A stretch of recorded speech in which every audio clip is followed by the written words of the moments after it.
This is Arab Talk on KPOO San Francisco, 89.5 FM. This is Arab Talk with Jess and Jamal. I'm Jess Jamal. And this is Jamal Dajani. Jamal, we have a great show today. We're going to be covering a lot of things today. Everything from what's happening to the Syrian Kurds to the deal of the century. Well, the deal of the century, we have to talk about it every single week. Well, the deal of the century. Because it's never going to be a deal. You know that. Exactly. But more and more details are coming out. It appears that Jared Kushner continues to be the center of so many investigations and controversies. Yet at the same time, he's in charge of the deal of the century, as well as everything else that's going on. But let's start with what's happening to the Syrian Kurds. And unfortunately, what's happening to the Syrian Kurds is not that different from what has happened historically to many so-called allies throughout the Middle East, North Africa, Latin America.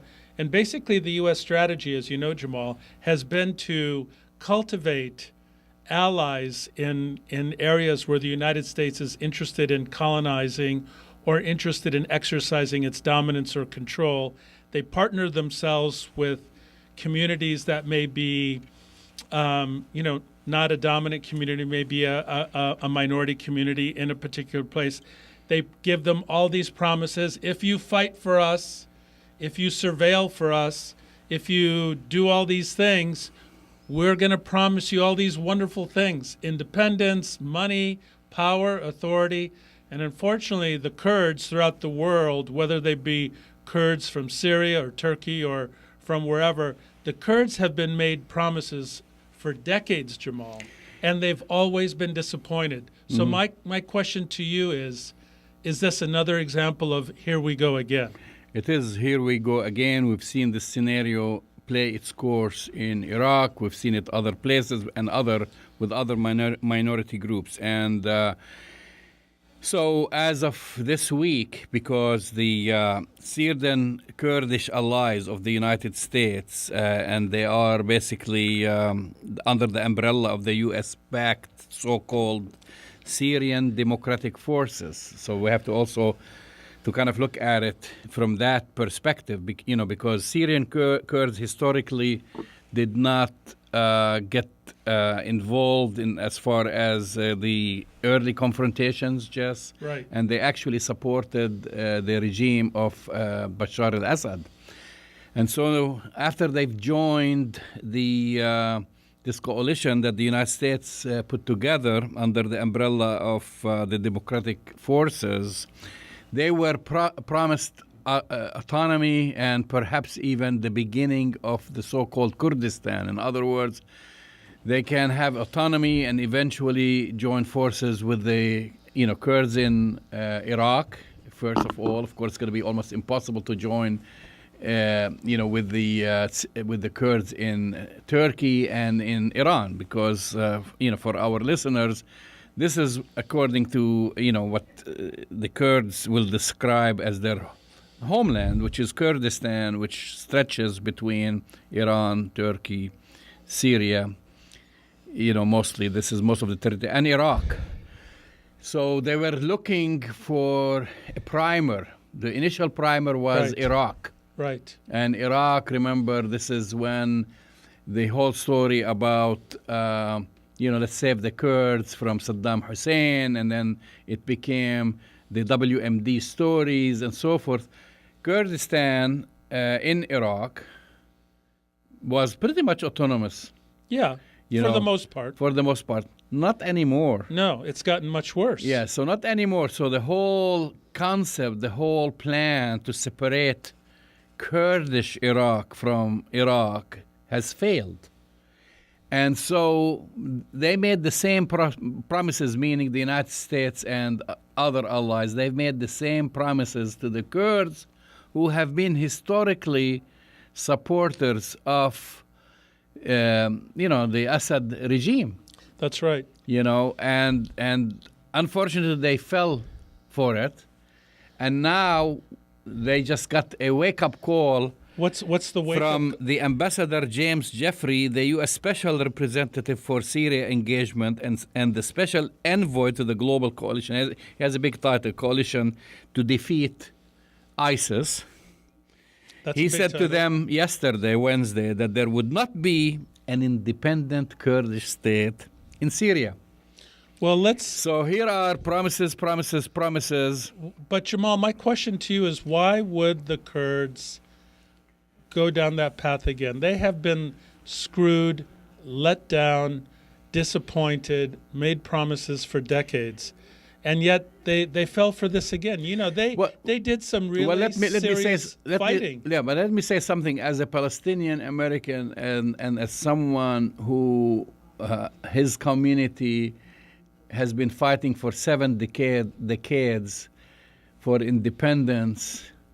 I sympathize with the Kurds. I sympathize, but I don't understand why they would believe it They again. are entitled to have their own state, just like everyone else. Absolutely. Some people are against this idea, even though their state, and we go back to the Sykes-Picot now, we can go all the way back to the also the breakup of the Ottoman Empire, and they again got thrown under the bus, just like the Palestinians, because everyone, we formed all these different countries and so forth, but the Kurds never got anything. So now they have been broken into four countries: Syria, Iraq, Turkey, and Iran, right? And so every time, and this is their big mistake, that instead of working within the system or working within the communities that they have been part of, and it's very important to know that the Kurds are indigenous people, they're indigenous, they're part and parcel of these countries, they're parcel of the Arab world, even though they are not identified as Arabs. They don't speak Arabic. They do. I mean, they actually bilingual in many cases. Yeah, but that's not their primary. They're part and parcel of the Islamic world, if you want to put it as this. And just a reminder to people who follow Islamic history, and especially Palestinians, it was Salah ad-Din al-Ayyubi who liberated Jerusalem and defeated the Crusades, and he was a Kurd. People don't know that. Salah His ad-Din last al-Ayyubi. name was Al-Kurdi, wasn't it? Salah ad-Din al-Ayyubi. Al-Kurdi. I don't know if it's his a title, like everybody that comes from Kurdistan. And so whatever. So they're part and parcel of this whole history of the whole Middle East. They're indigenous. They've got shafted from the time of the Sykes-Picot Agreement. And every time they see a glimmer of hope, and I think they've been played. And that's the thing. They've been played, and that's what you were alluding to. And they've been played but this is not the time first, and time again. Yeah, and this is not the first time. Listen, we are for sovereignty. We are for independence. The Kurds absolutely have that, non-negotiable right to do that. But they've been played by the Turks. They've been played by the Americans. They've been played by other colonial powers time and time again. They do the heavy lifting. They fight. They're fighters. They have a reputation of being really good fighters, and yet again, promises. But also I want to make a distinction between, for example, the Kurds in Iraq and the Kurds in Syria. And this is an important distinction. The Kurds in Iraq had a history with Saddam Hussein. I mean, obviously he attacked them. Obviously, he wanted to oppress them, and they were never integrated within the Iraqi society. Not the Syrians, not the Kurds of Syria. Right. So the Kurds of Syria, up to 2011, I would say, up to 2011, they were just like the rest of the Syrians. The rest of the Syrians, they were surprised by what was going on.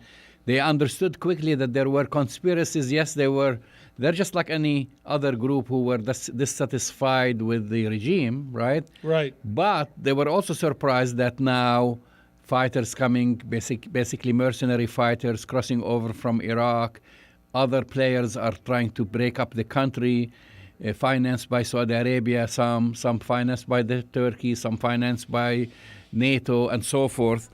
And so, just like the other groups, they were trying to keep Syria intact until late 2011, when they quickly saw an opportunity, and I said, saw an opportunity to carve out an autonomous area, basically covering much of the northeast of Syria, with the hopes that, okay, now the country is in turmoil, and maybe this is our opportunity to have our own state. And their mistake was believing it. Not to believe it, to gamble on the United States, But why? NATO, and others. People for all time and time again. This is what happened in Iraq. So they gambled and they told them, yeah, if you fight with us, if you join the Free Syrian Army and all these different groups that were formed there, then you're going to get your state, right? So Well, I Jamal, I have the same feeling, and I sympathize, I understand. And listen, the Kurds are not the first oppressed people to be fooled multiple times. We as Palestinians have been fooled multiple times too. We put our hopes, not all of us, but some in the leadership put their hopes in the Oslo Agreement. They put their hopes in many different, opportunities with fake ideas and fake promises for independence, and they've all crashed and burned. The Kurds, unfortunately, have been played by the superpowers forever, and it's tragic that they're going to be played again. My question now is, with whom are they going to align themselves now? Well, this is actually the. It's not clear who they're going to align No, themselves. this is a very important question because the United States yesterday, point blank, told them, forget about it. You're not getting a state. You have to be part of the Syria peaceful, whatever, some pipe dream that the United States is going to be able to solve or resolve in Syria. They've already alienated themselves now. They're seen as enemies because they have conspired against the regime. That's right. They've conspired against their neighbors, against the Sunnis, the Alawites, wherever, trying to break up the country. So how to bring them back? I mean, they have an uphill battle. I mean, for me, why even go there? Because Syria has multiple enemies. It's under attack. It's not, Syria is a really very sad case where it's a proxy war created by Saudi Arabia, Turkey, Qatar, NATO, all these different forces. Israel is involved. Everyone wants a chunk out of Syria. Everyone wants a piece out of Syria. And instead of, bonding together as different communities, whether you are a Sunni or Shiite or whatever, to protect your country against those mercenaries. People who are fighting in Syria, the so-called ISIS, they came from as far as Tunisia and Morocco and they're Chechens and I don't know from where. They're paid $500 a month. Actually, all over the world. All over the world to fight in Syria because the United States left a porous border between Iraq and Syria. I was in Syria. I was in Libya. I was in Tunisia. And I covered all these so-called uprisings or Arab Spring. Just the same Toyota trucks with the anti-aircraft guns that I've seen in Libya, they ended up in Syria. Who bought them? I can tell you. Well, the Americans for the Kurds. No, I'll tell you. The money came from Saudi Arabia. They bought the trucks. The anti-aircraft guns came from NATO, courtesy of NATO. Who transported them? Maybe Qatar paid for that. Who allowed them into the country? Maybe Iraq, Turkey. How do they cross? They didn't land, by parachutes there. That's right. So there is a massive conspiracy to basically break up Syria, just like they tried in Iraq. And the Kurds fell into it by being the first ones to say, okay, we're Kurds. We're forming Kurdistan, and now the next thing the Alawites will say, well, we're going to protect Damascus because that's the enclave for Bashar al-Assad. We're going to break up from Syria. Then the Shiites will say something. Then the Sunnis. Then you have the Christians, and this is the plan to break up Syria into four countries. Just like the Kurds. Well, here's the problem. The same thing that happened to the Kurds, Jamal, is going to happen to, is what the plan is for Syria. They do want to break up Syria into 4 or more parts. Actually, what I believe is that it's not that they want to break up Syria into 4 parts. They want to make sure that Syria is destabilized for the foreseeable future. They want to make sure that Syria can never thrive or prosper as a sovereign, independent country. They want to make sure that the same thing that happened in Iraq, Jamal, and its devastation and fragmentation, they want the same thing to happen in Syria. They want it forever to be fragmented and not united in any way. So you think that with that history and the Kurds knowing that history of what happened to them, the same thing is going to happen to Syria. And I think we should go back to your point. Who's going to align themselves? I mean, Bashar al-Assad, whether you're for or against him, the bottom line is, Jamal, he has consolidated his power in and around Damascus. Nobody predicted Bashar al-Assad would continue to have any power, let alone continue to have, Damascus be stable at this point. So the Kurds not only got screwed by the Americans and the NATO allies, they're in for a really tough time.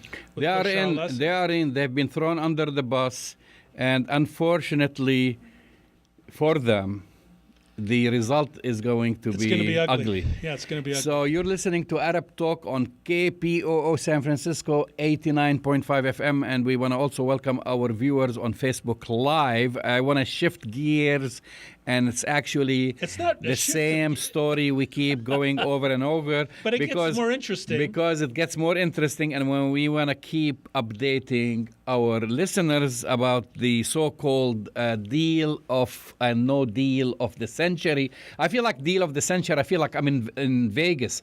Oh, let's have the deal of the century. And actually it started to look and sound like a gamble. It is a gamble. So, ladies and gentlemen, we've been talking about deal of the century, and of course, for us, it's a no deal of the century. It's the biggest con of the century. It is the biggest. Con. With the big C and a big O and a big N.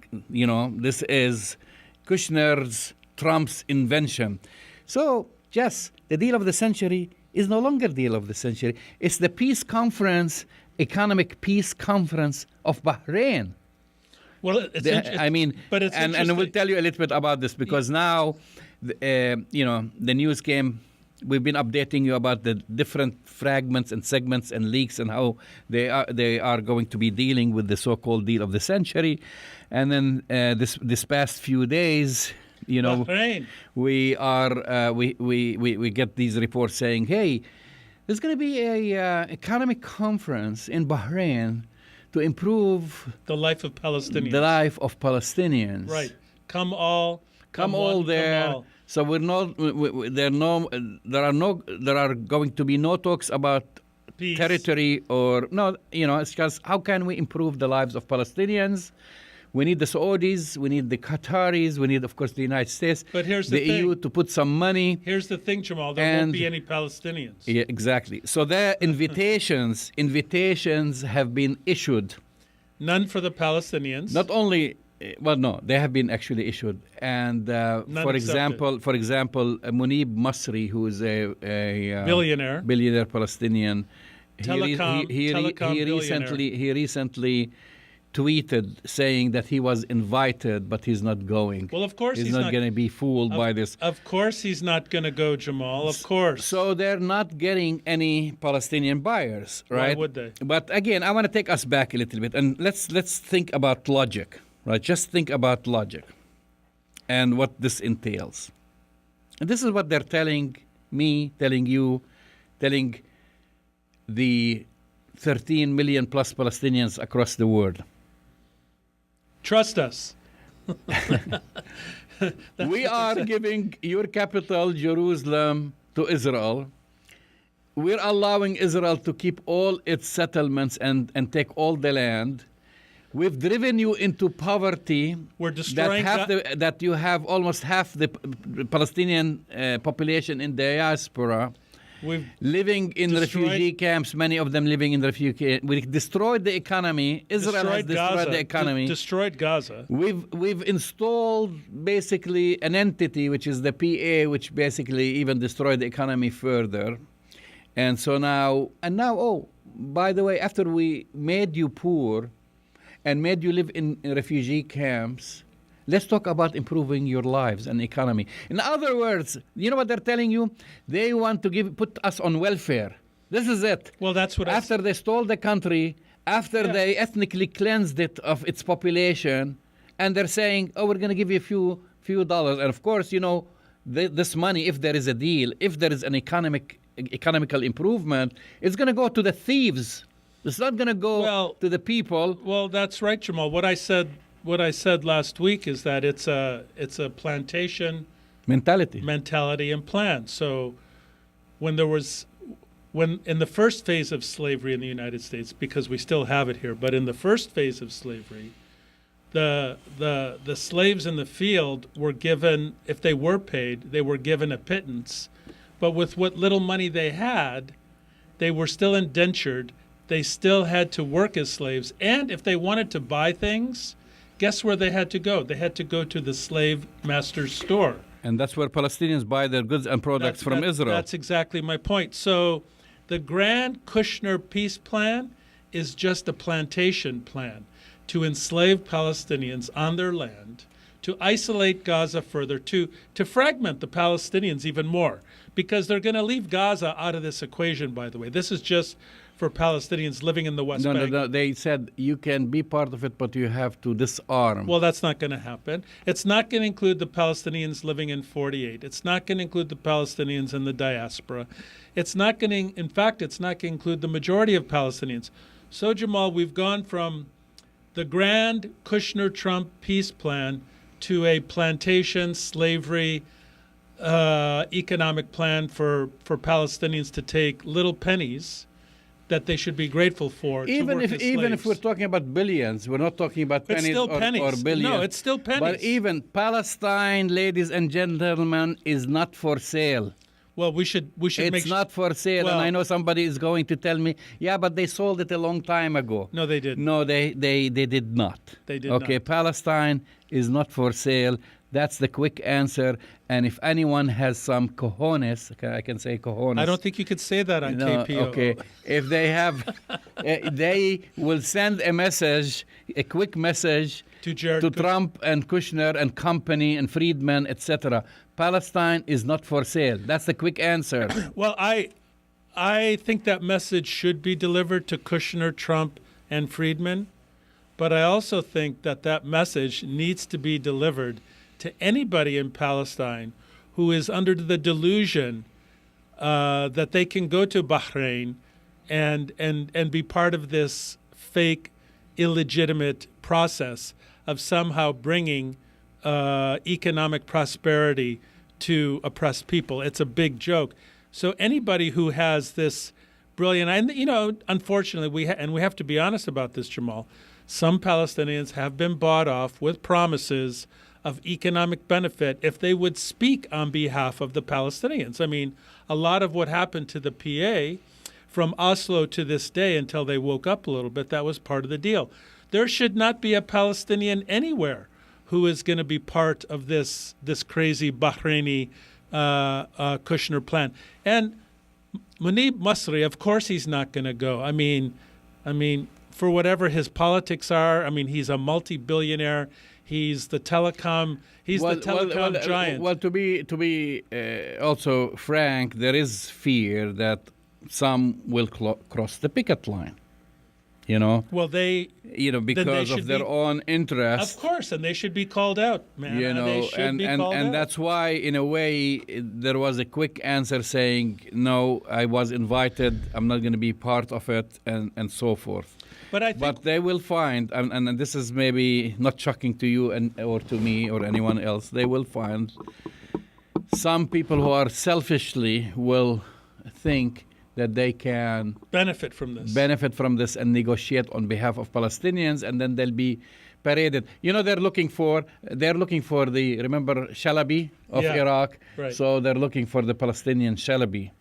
Yeah. I don't know if I want to remind people about Ahmed Shalabi in the beginning, right after Iraq. with Iraq. Right. The United States paraded him that he was the negotiator, and he's speaking gonna on behalf of the Iraqis. exactly. So sadly, in every society, they might find one, but we have to have a quick message, and the quick message that Palestine is not for sale. But isn't it interesting, and I want to talk about Jared Kushner here in a minute, that the grand peace plan, remember Donald Trump said this in front of the world, Jamal. He said, this is not that difficult to solve. I know it's been difficult, but my son-in-law, Jared Kushner, if anybody can solve this problem, Jared can.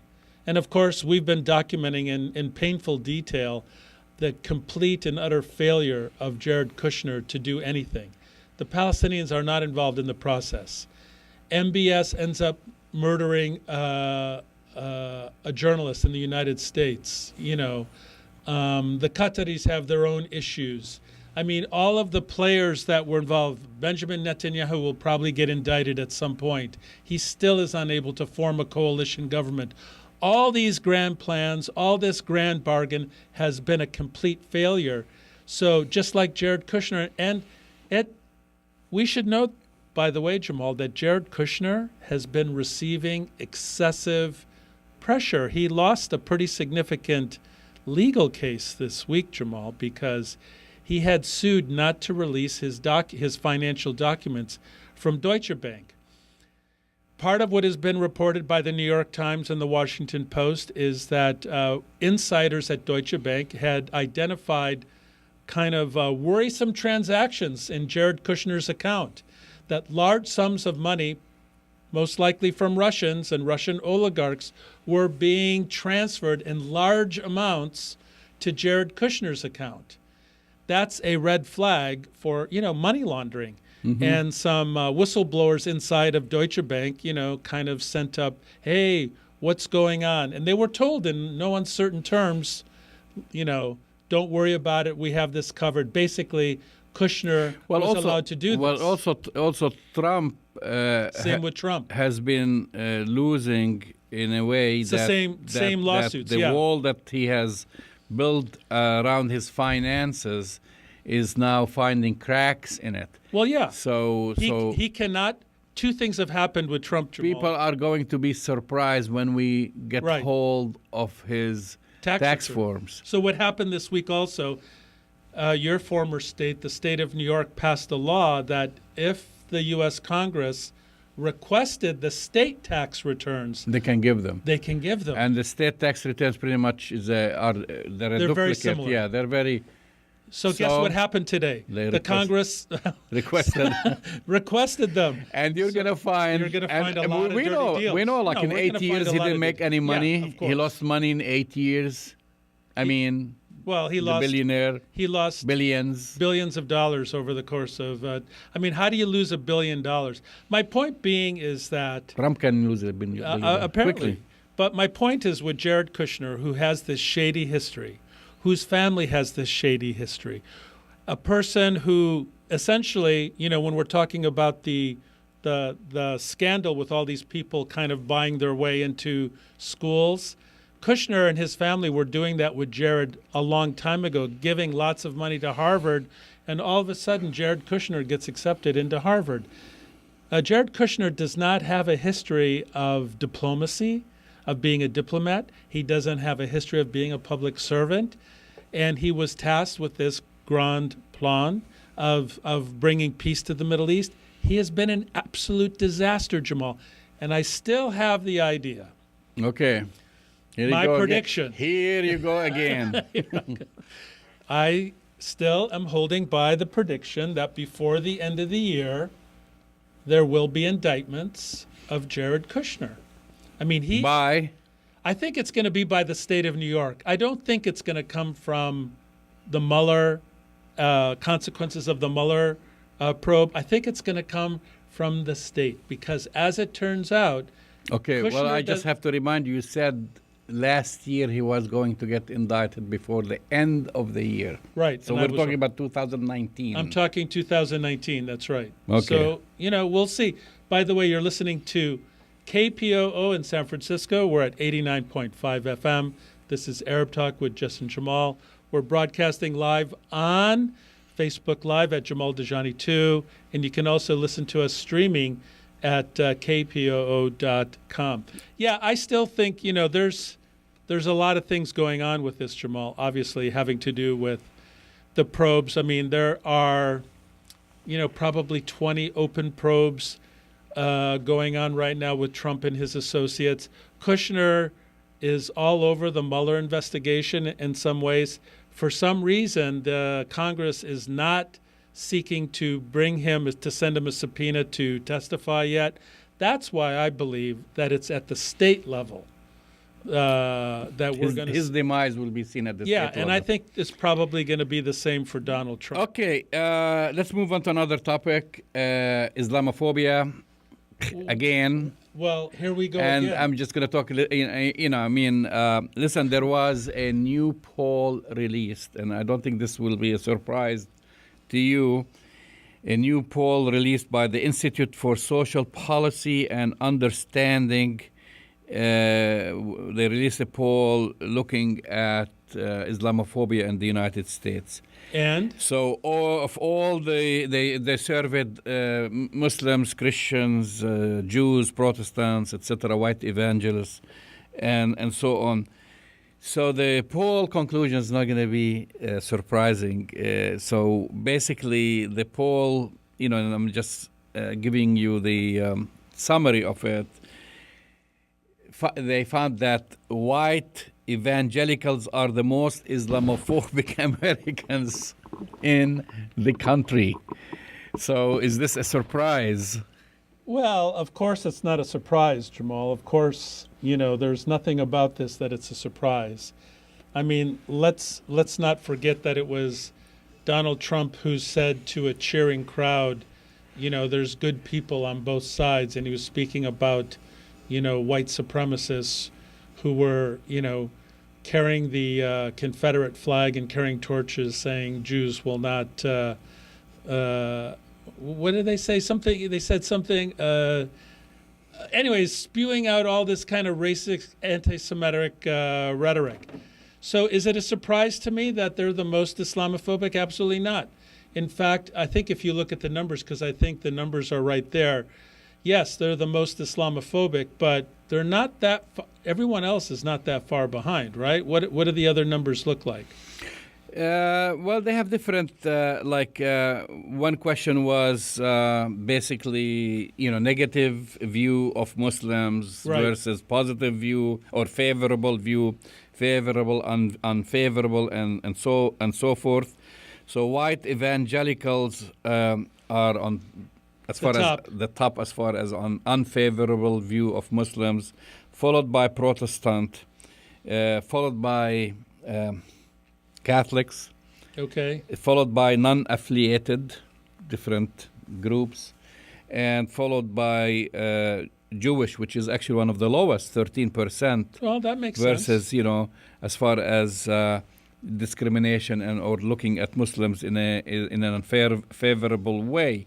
But in general, it kind of fits in the pattern of why you see these Islamophobia, where it's coming from, who are the leaders, what's their background. So, which is no surprise.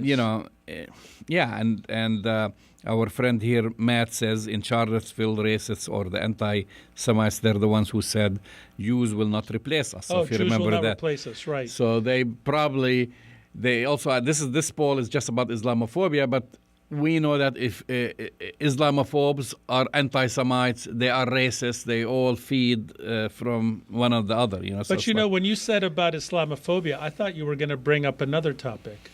Well, I just wanted to start with this. Okay. And then, but this is not breaking news. No, but this is a poll. At least now we know the percentages. It's a whole study that people. But do we really? People can go to the site for the people who conducted the survey, the Institute for Social Policy and Understanding, and you could break it down by percentages and see their questions and see the answers. Yeah, this is not breaking news, but along the lines of Islamophobia, let's talk about the intersection of Islamophobia with free speech, Jamal, because a big article just came out in the Jerusalem Post, and we've been hearing rumblings about this. One of the individuals that we've had on the show multiple times, Professor Rabab Abdul-Hadi, gave a very powerful and strong public lecture at UCLA, last week. And we may have her next week in person. Which will be if good she comes. She's out of town. Okay. But we may have her, and that's why I didn't go there. But we should talk a little bit about it. Yeah, we will, because it's all connected. It's all connected. When you talk about Representative Ilhan Omar, Rashida Tlaib, and others, and then you go to all these different... well, the reason I bring up this one, Jamal, is because Professor Abdul-Hadi, listeners will know, who've been listening to our show, that she has been under a particularly vicious attack, and she's a woman, she's Palestinian, she's Muslim. So she has the triad of hate in this country. That's right. She can be targeted at every single level. We used to think that in the academy and within academics, there was a special place for free speech, for the exchange of ideas. You used the word "we used to." We used to believe that. Okay. But Professor Abdul-Hadi was giving a lecture last week, a public lecture, and she was talking about basically freedom, self-determination, and just kind of what's happening in Palestine right now from the global kind of political perspective. And of course, the fallout from her being able to speak her mind and to use words like Zionism, white supremacy, words that get used all the time. Basically, the trigger that created this whole thing is that she compared Israeli colonial settlers to white supremacists. But you and I have made that comparison multiple times, hundreds of times. I will tell you that in the academy and within the academic circles, that comparison, because they are settlers, they are colonial settlers. That's right. They identify as being settlers.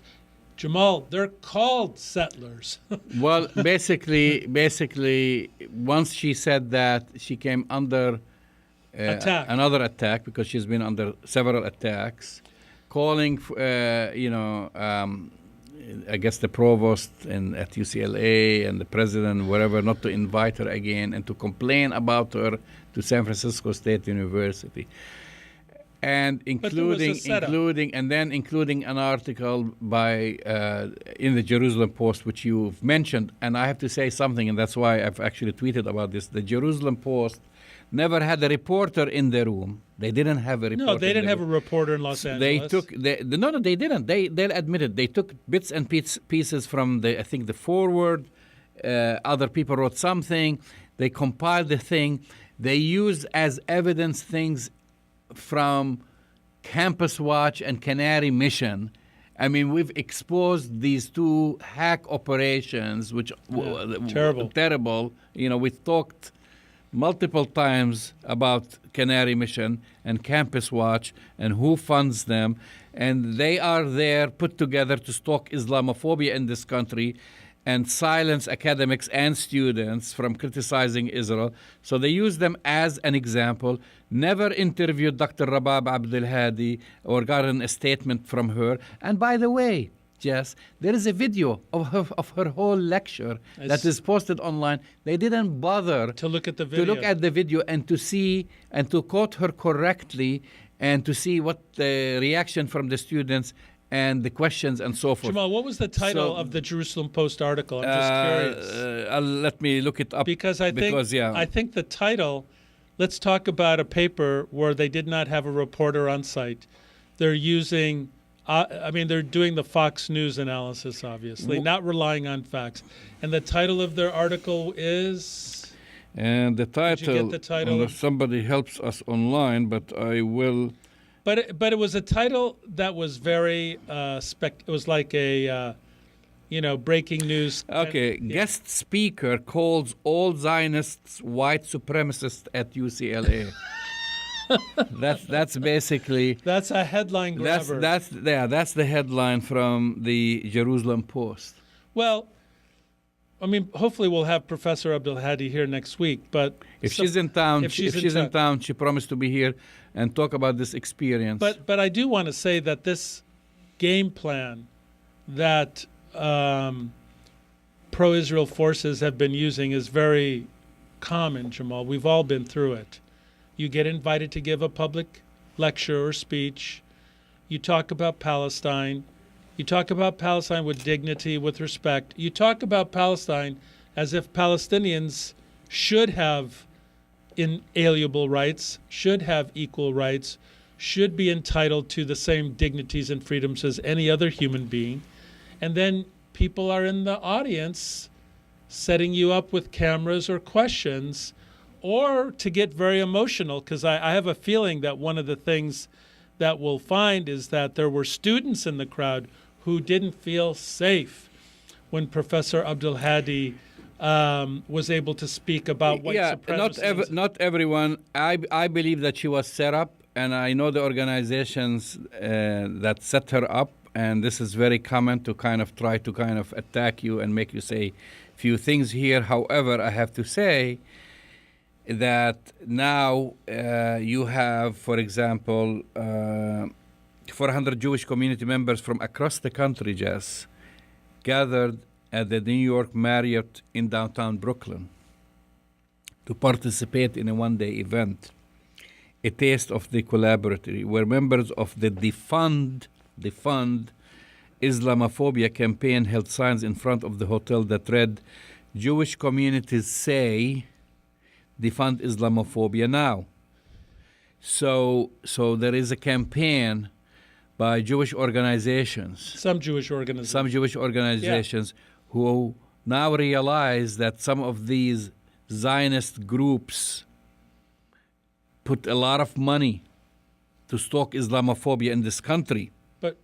So they're now speaking against, because remember, when we talked about, for example, right around the corner from here, I was just going to say the Jewish Community Federation of San Francisco. Right. We found out that they're putting how much? It was over $100 million. $100 million to fund Islamophobic projects. Yes, and to fund Canary Mission, right, and Campus others, Watch, Horowitz. And they got caught. Yeah, they got caught because of their tax filings. But unfortunately, Jamal, let's just say that they got caught and exposed.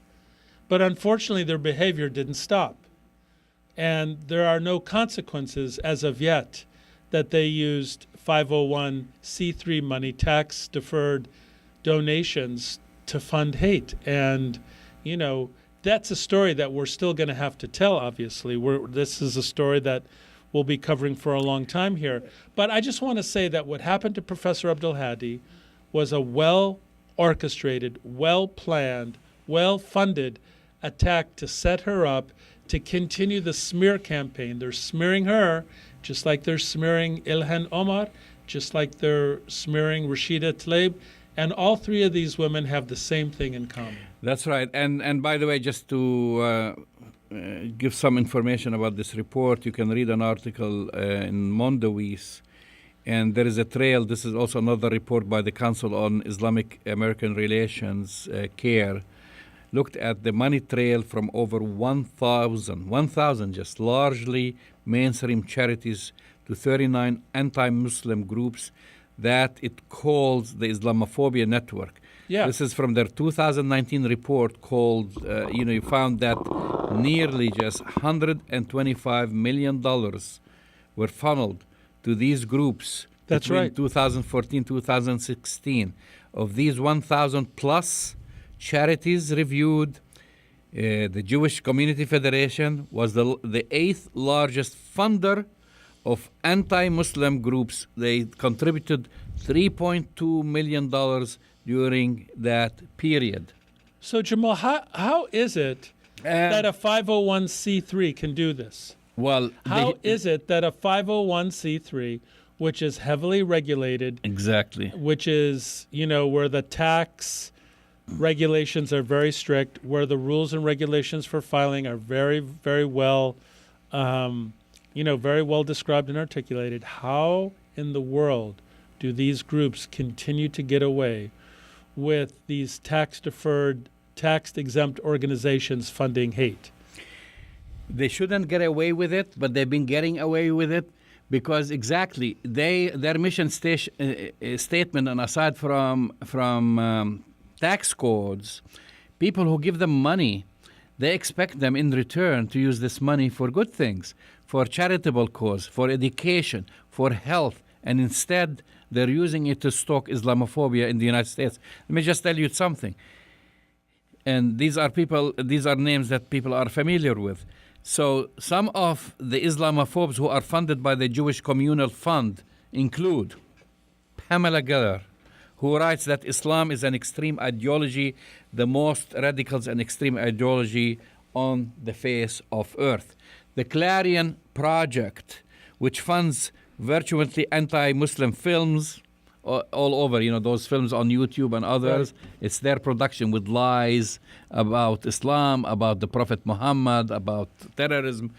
They just concoct things. David Horowitz, your favorite, whom the Southern Poverty Law Center calls the godfather of the modern anti-Muslim movement. We call him the godfather of hate. Yeah. I call him the godfather of caca. Okay, I think I can say that. Right? I don't know if you could say that. No, we I might can't. get a little letter from the FEC, so we should be careful on that. Then Stephen Emerson, who forged a dossier linking American Muslim groups with terrorism. And Daniel Pipes, another favorite of yours, who claims Muslims wish to impose Islamic law or Sharia law in the United States. Every time we talk about this topic, every time we scratch the surface, this is like peeling an onion. This is like peeling an onion. There's another layer. Every time we peel, we find something. The stink just keeps coming out. Well, the thing and it's not gonna. And in my message, these organizations need to be investigated. I agree. I think the thing that I find really troubling with this is that, especially with the local groups here, the Jewish Community Federation of San Francisco. Well, that's local, but we're talking about even the national level. Yeah, I know, but the reason it's particularly worrisome is because of the way they portray themselves in the Bay Area as this kind of scion or scion, if you will, of human rights, of doing things for the disadvantaged, of protecting people who may be disadvantaged. And I mean, all of the branding around this organization. Well, here I am going to repeat our invitation to them. You're my welcome. Invitation to their executive director, my invitation to their communication. You're welcome to come here director. Anytime. Let them come and explain. They can come anytime. Is this fine with you? I would welcome Doug Kahn to come on this show. Well, he's always welcome to come on Arab Talk. Come and explain to us why you've spent over $100 million instead of spending it on education, on feeding the homeless, on multiple things. Well, how about just what your mission statement says? And promised, or not promised, you've given also tax benefits to the donors. Right. From a lousy kind of mission. Right? I mean, these guys also deserve something better if they gave money to help students, to help the poor, to feed the hungry, and then you're using this money illegally. Maybe it's not illegal now in the United States. In Canada, now it is illegal. Yeah. But in the United States, I don't think it's illegal, but we have to see. We need someone to kind of who knows the law more and take them to task because it's immoral. Yeah, and I know some of our friends from the JCRC usually listen to our show, Jamal. Yeah. So I hope they'll get the message out to the leadership. We would welcome having an open discussion with you. We would welcome having you come in studio, call on the phone, Skype, whatever. We want to hear your side about how you're wrapping around your mind with funding so much hate. I mean, unfortunately, when they promoted Pamela Geller, Jamal, they helped fund buses, muni buses with hate messages spewed all over them. So we are. I mean, I extend the open invitation. You can come anytime you want. Let's have a discussion about it. Well, on that note, we We're coming will to continue another- this. We're coming to another End of Arab- chapter of Arab Talk. Keep listening to us. Send us your comments. Follow us on basically follow my page on Facebook, Jamal Dajani Jamal 2. Dajani 2. Go to our website, arabtalkradio.com. You can subscribe for free to all of our podcasts. And basically, send us emails if you want send to. us your questions. Arab Tweet us Talk. your questions. Yeah, arabtalk@kpo.com. We'll see you next week.